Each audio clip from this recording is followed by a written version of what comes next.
Alright, welcome back to Rex 1 Kettle's War Story.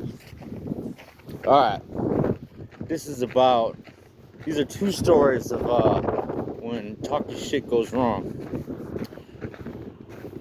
Me and my roommate, this is way back in the day, I'm not gonna drop his name. Just because he changed his life around, I don't want him to like stumble upon this video and get mad about that shit. Actually, he didn't really do anything wrong in the story. Actually, none of us did, really. We were driving down the street, and we had a green light. But some dickless, dumb, fucking, stupid-ass motherfucker, he decides he's gonna walk, even though he had a red light. So, this pisses us the fuck off, like, you narcissistic faggot, dude. You're a fucking piece of shit. You see that we got the fucking right of way, but you fucking walk like you're a douchebag. Like, seriously, that's some bitch ass shit. And we let him know, you're a fucking douchebag. You're a fucking piece of shit. I mean, we didn't say it like, I'm pretty sure I said some fucked up shit to him, like, you're a fucking bitch, or something like that, along those lines. And of course, he didn't take kindly to that shit. He's talking shit back or whatever. But what's funny is, like, a block up, there's this dude that my roommate used to serve, and he wanted to holler at my roommate. So they're talking, and the bitch motherfucker that did that stupid ass shit was only a block behind us. So he comes walking up and shit, and I'm keeping my eyes on him, because I'm ready for trouble. And like I damn near wanted to smash his ass out. And I ain't gonna lie, that dude actually did look kind of tough. Like, he might give me a good fight. My roommate was fucking buff ass dude, but I don't know. Me and him never fought together on the same side, so I didn't know what to expect. But you don't know if this black dude's got a gun too.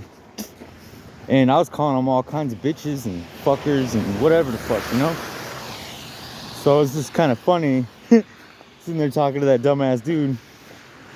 And he knew the dude we were talking to, so he's coming up walking. And I know he was like kind of asking about us and shit. But he didn't have the balls to, say, hey, what the fuck you say to us and shit. It was just kind of funny. I don't know why I even thought of that story. It's hilarious to me. We had I cared, but I wasn't really that scared, like, I would have got out the car and beat the fuck out dude, we would have jumped his ass.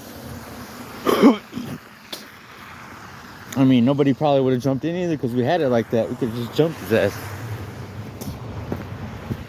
We had the power, even though the dude, my roommate, was buff as fuck, I was more like the muscle. Oh yeah, I got another story. So maybe save that for another day.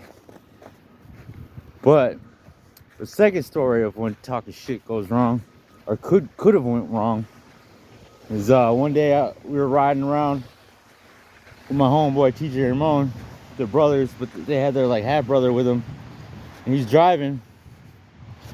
And this is right when the time when Grand Theft Auto San Andreas was big and shit. And we're riding down, and we see this big buff black civilian type, not a gangbanger or anything, just hardworking, probably like a mechanic or some shit, some dude that could beat the fuck out of me, basically.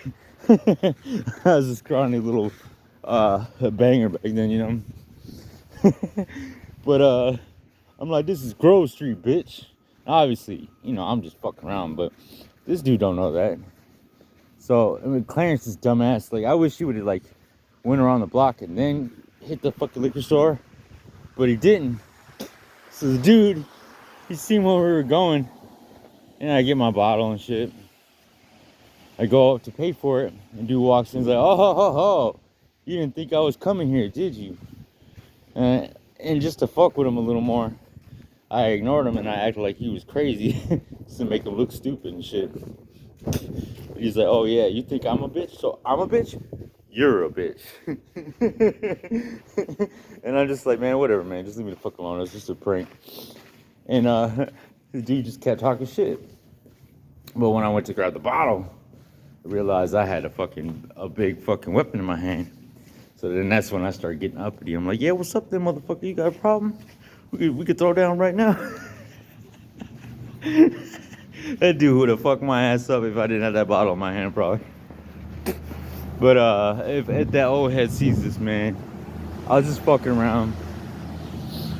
I mean, that dude was basically what I am today, basically, just a hardworking civilian and shit.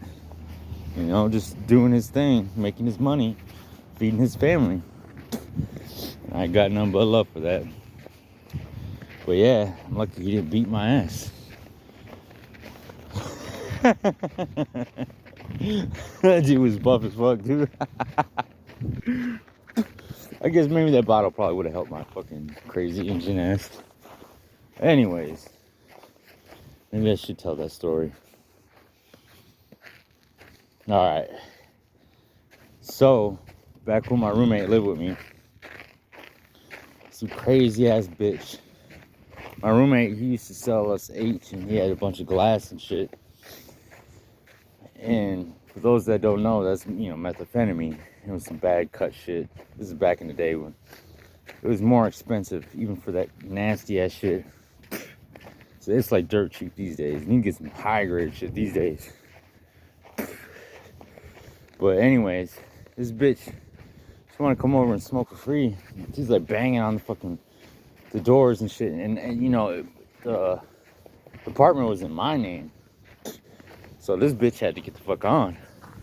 I'm yelling at her, telling her she needs to get the fuck on. She ain't trying to hear that shit. And I had this weak ass taser and shit. She wouldn't go and shit, so I walked up on her. She's like banging on the window, being a fucking dumbass. And I come up and I start zapping her. She's like, ah! Like, I don't think it really hurt her that bad, but she realized what I was doing. So she screamed, and she's this ugly ass bitch. Fucking nasty, ugly, fucking stupid white looking bitch. And she's yelling and shit. And she had some crazy black boyfriend.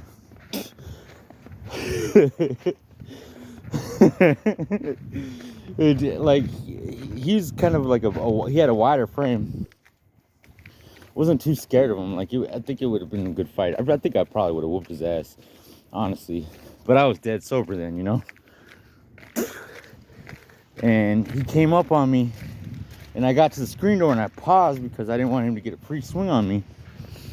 And he's like, you ain't about shit. And when he said that, it was like self-projection. Like, I knew he wasn't about shit. So that's when I smirked, and I opened up the door and closed it right in his fucking face, and they're talking all this shit.